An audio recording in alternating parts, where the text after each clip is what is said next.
We welcome former Commissioner of Police and political leader of the NTA, Gary Griffith. He joins us on the Zoom line, clearly in transit, so I can safely say he pull aside so we could have this conversation. We thank you for the accommodation and for always making the time at such short notice to meet with us on this extremely busy Monday. Welcome, Gary. Good morning. Always my pleasure. I'm on the passenger seat. The car is parked, so let no one see that I'm driving whilst I'm on the phone. Yeah, definitely. I established that to let them know, you pull aside so we could have the conversation. We still seeing, and I'm looking at one of the developments over the weekend, a young man, 32, Jeremiah is his name. He was there with his girlfriend, shot both Jeremiah and the girlfriend, 32, in the prime of his life. And that's just one of so many cases. We're looking at Mr. Griffith. Obviously, it continues to be a #1 concern. Give us some working solutions, or at least a strategy that could work at this point in time. Obviously, I mean, you would have been at the helm, national security and commissioner of police. And obviously, as we progress with time, strategies, I would imagine, would change. Yes, I know intelligence and the technology part must be a major driving force with the crime fight. But as of right now, what can be done to send a message to criminals and those with criminal intent to take it down? As of right now, what can we do to really shake the cage and bring some semblance of normalcy back to the country, Gary? Well, two things. I think firstly, and good morning again to all. The first thing is for us not to politicize the situation. And that has been the issue for far too long. Every time, governments change, administrations change, we shut down, we dismantle. And we do it out of either political pettiness and not understanding that when you do that, the criminals don't benefit. So we could go all the way back to 2010 where people speak about the OPV and SWOT and the blimp. But then in 2015, almost everything that was also implemented that played the biggest part towards the highest reduction in serious crime in 31 years. It caused the turnaround for crime to increase. And the same thing happened when I was commissioner of police. I could call the 100+ policies we put in place, and I was based on expertise, analyzing the situation, lifting the morale of the police service, utilizing technology, the type of policing that is done in the 21st century, predictive policing, and getting the public to trust the police service, where it moved from public trust and confidence from 14% to 59%, by it being now 8%. All of these things, again, is the sad part of us trying to politicize national security. The first thing is really and truly for the Minister of National Security and the Prime Minister, who continues to every 3 sentences to boast that he's the chair of the National Security Council, to understand that if you reduce crime, it can play a part towards you remaining in government. If your hatred and bitterness for anyone who doesn't have your party card is going to continue, and every single comment you make on national security is to attack the UNC, to attack Gary Griffith, to attack the NTA, to attack Kamala. That is not working. So I am giving good free advice to the government. You want to stay in government, do the right thing, and the votes will come. If you're going to utilize all of your time to attack and discredit and dismantle and destroy and bad talk and undermine, and utilize all of your national security resources into trying to target political opponents instead of dealing with the true enemy, which are the criminal elements that deprive the citizens of their fundamental right of safety and security, it's going to be a lose-lose situation.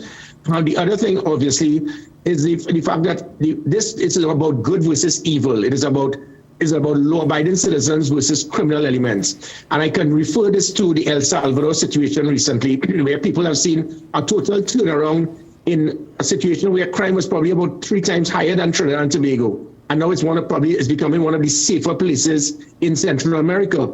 It is because that leadership had the political will to do what was required. I did 5% of that, and I was deemed a tyrant. I was deemed as somebody who wants to crush cockroaches. I'm somebody who pushed one shot, one kill. That is the only way we are going to turn this around. Even as we continue to push for the rights of criminal elements instead of the rights of law-abiding citizens, my intention is to push and let the country understand we need to tilt the scales of justice to assist the law-abiding citizens. So when I push avenues such as stating that terrorism should include anyone with an automatic weapon illegally, it means that when we hold these individuals, they don't get $50,000 bail to go back out to kill, because they have the type of firearm that can kill 35 persons in 3 seconds. It is just by the grace of God we have not seen that situation as yet. But there are so many criminals out there with that. I say let's turn them into terrorists, because that is what terrorism is. It will put them, incarcerate them for 25 years, inclusive of those who brought in the firearms, inclusive of those who protected them. And the Prime Minister jumped on and said, how dare you think of doing that, Gary?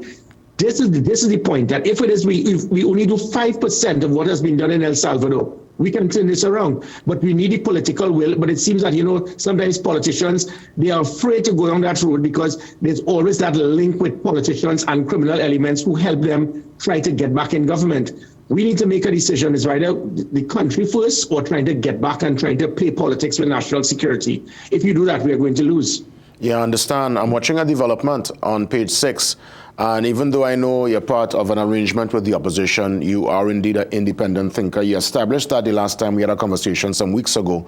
So I know that you're able to look at scenarios and still give that independent perspective. I'm watching Officer Dixon, ASP. He is, again, saying he's asking for the leaders to stop playing politics with the TTPS. Because obviously, this bill that was being put forward would have allowed the commissioner, again, the Police Service Commission, to appoint an acting commissioner without the approval of the House of Representatives. I'm thinking if this was to go through, probably you would have been still top cop. You might not, because clearly the opposition didn't support it, because Dr. Munilal and others are suggesting, and I guess they also have a point. You could look at this from all different angles. They are suggesting that they want to bring the names before the House, so at least we could ventilate and we could have that debate on certain names that are being put up for the top cop position. What's your take on that development, with the whole scenario being struck out, and of course, well, Officer Dixon and the union basically saying that, they're playing politics with the TTPS? I agree with him. And the unfortunate thing is, there's this situation we have in this country where we are very concerned if politicians have a big part to play in the selection of the Commissioner of Police. But if you look at New York City, for example, the mayor hires and fires the Commissioner of Police like that. And again, there's a reason for that, because if crime goes up or down, it is the politicians who are the ones that would be responsible or credited. So the government should have a part. Unfortunately, in this country, politicians utilize that position of authority to assist them politically rather than selecting the best person for the job. And we could have seen that even when I was, when I first applied, I got 82%, defeated the same Earl Christopher by 30-odd% by qualified experts. And because the Police Service Commissioner was previously appointed by a previous government, they decided to say, well, look, let's bypass the points and Gary getting 82% and defeating Stephen Williams and all the rest. Let us put him forward because we feel so. And that says a lot about, because the Police Service Commission is handpicked by a president who is handpicked by the politician.